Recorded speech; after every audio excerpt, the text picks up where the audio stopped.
See what's happening this instant. ABC 11 Eyewitness News at 6 starts right now.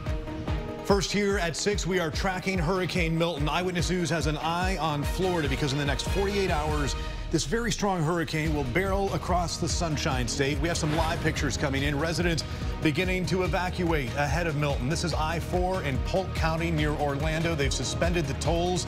In many cases, they are opening highways outbound in both directions to get as many people out as quickly as they can. The storm is threatening the Tampa Bay region and also inland areas toward Orlando. And you see the mass evacuations there. This could be the largest effort in 7 years for evacuations in the state of Florida. Areas, of course, here that were just hit 10 days ago by Helene could see a direct impact. Public safety officials warning people to get out of Milton's path. Please, if you're in the Tampa Bay area, you need to evacuate. You cannot wait and see. You have been told what's going to happen. And thanks for joining us here for Eyewitness News at 6. I'm Amber Rapenta. Lauren is off. Hi, everyone. I'm Steve Daniels. We are watching Milton's path as we expect a very limited impact here in North Carolina. New here at 6 o'clock, we have a view from the International Space Station showing us what Milton looks like. The storm is expected to make landfall on Wednesday evening and then be out to sea off the east coast of Florida by Thursday. But Don's tracking those winds. It is one of the strongest hurricanes on record here in our part of the world. It is fierce. Let's get the first word now from Chief Meteorologist Don Schwinniger and the latest. And good evening to you. We're taking a look at the latest satellite loop, very well defined eye, and where we see, watch right at the end, you see just a little bit of that cloud cover kind of raising up. That is strengthening inside the storm, plus there's a system up here. It's going to absorb that and just basically eat it up and take its energy, and that's what continues to keep this thing strong. Now, if we look at the latest update, maximum sustained winds at 180. The highest ever out of the Atlanta basin for sustained winds was 190, so 10 miles off that. This thing's just a monster. It's expected to stay a 5 as it works its way up through the Gulf. Could be a 4 by 2 o'clock on Wednesday, 48 hours from now, less than 48 hours from now, and making landfall possibly as a 4 or 3, depending on where it goes in, somewhere from Tampa to Cedar Key. Unfortunately, it stays hurricane strength winds across Florida and then works its way out to sea. But look at some of the waves with this thing as it approaches. These are wave heights, and this is just one of the models. You'll notice this is Wednesday morning, starting to see wave heights 6 to 10 feet just off the coast, and this thing's going to push up into Tampa Bay, out to sea, 20-foot waves. All that water rushes in, and they could see record storm surge with this system in Florida. A nasty situation that will be around for the next couple of days, guys. All right, Tom, we'll see you again. For more on our weather and on Milton in the minutes ahead, thanks. And as people in Florida brace for Milton, communities here in western North Carolina are still, of course, recovering from Helene. And the death toll continues rising. There are now 232 confirmed deaths across 6 different states. 113 people have died here in North Carolina, and about 131,000 people are without power. Roads remain blocked, and in Asheville, many people still do not have running water. Tonight, we're taking you back to the town of Burnsville, a mountain community in Yancey County. Tom George seeing the damage left behind there as the community comes to terms with an immense loss.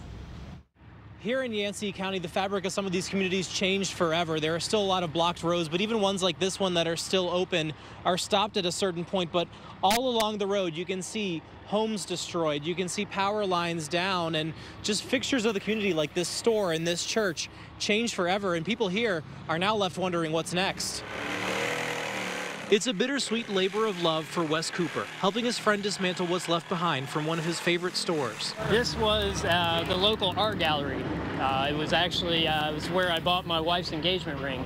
So it was one of those places we really loved. Entire communities, and in some cases the homes and even lives that made up Burnsville, are gone. So everything is up in the air, you know, as far as insurance. Most of these people didn't have flood insurance, so that's going to be a huge issue. We don't really know. We're just kind of feeling things out day to day. Right next door, Jack Boone trying to salvage what's left of his church he's attended for 60 years. A lot of family married here, a lot of family buried here. But Jack, like many others here, is in it for the long haul, even as his home will never be the same. A lot of few people lost their home, quite a few people died.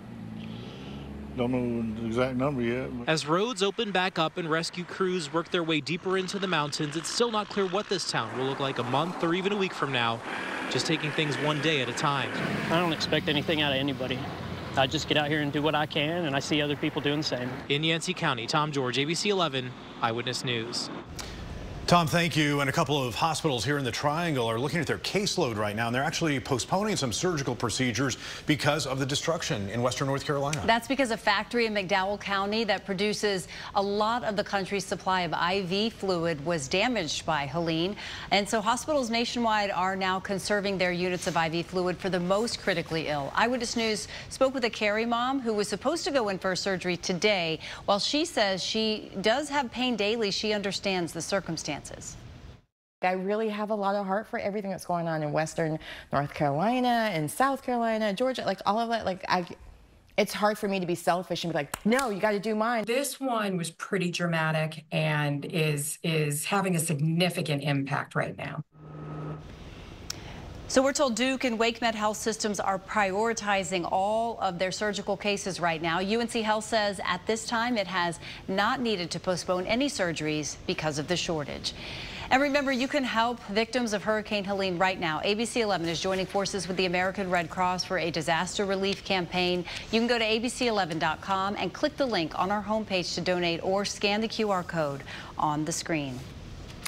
And today marks exactly a year since a deadly attack by Hamas militants in Israel, which sparked the war in Gaza and, of course, ignited fighting in the region.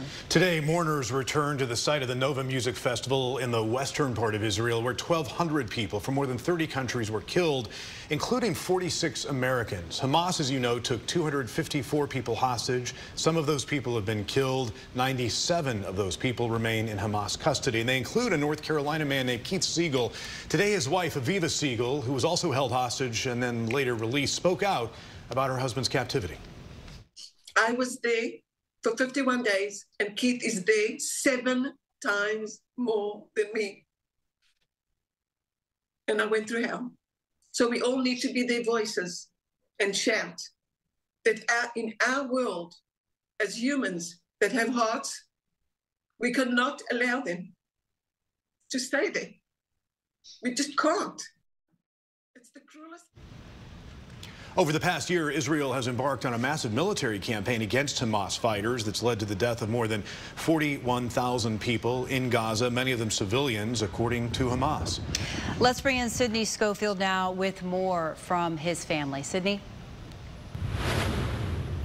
Stephen, Amber, it is certainly an emotional day for the loved ones of Keith Siegel and other hostages who are still being held by Hamas. We spoke with his brother and his niece as well, getting a better idea of where they stand a year later. They said they certainly did not think 1 year ago that they would still be here a year later fighting for Keith's release. Certainly a somber 1 year mark that we're seeing now. They also told us that they are still doing everything, of course, that they can to get Keith home. Here's what David Siegel, Keith's brother, had to say as he reflects 1 year later. We work hard to remain hopeful. We have over this year, and in the coming year, we just want him to come home, the other hostages, and for the death and destruction that has ensued since October 7th to come to an end. And we're continuing to speak with people who are really pushing to get hostages like Keith Siegel home. We will have a full report for you tonight at 11 on how those in the Triangle are working to make that happen. But for now, live in Raleigh, Sydney Schofield, ABC 11 Eyewitness News. Yeah, his wife was released in November as part of a ceasefire deal, and she says she believes that's the only way that he is going to come home. Yeah, the many Israeli citizens are pushing for a deal to get those hostages released. Sydney, thank you. Still to come here on Eyewitness News at 6. Insurance companies proposing to increase how much we pay for our homeowners insurance. We'll break down this proposal, take you to a public hearing, and exactly what those insurance companies want us to pay. Plus, NC State quarterback Grayson McCall now in concussion protocol after he suffered a concussion this past weekend. We have more on how he's doing and also more on the freshman that's stepping up to help on the field.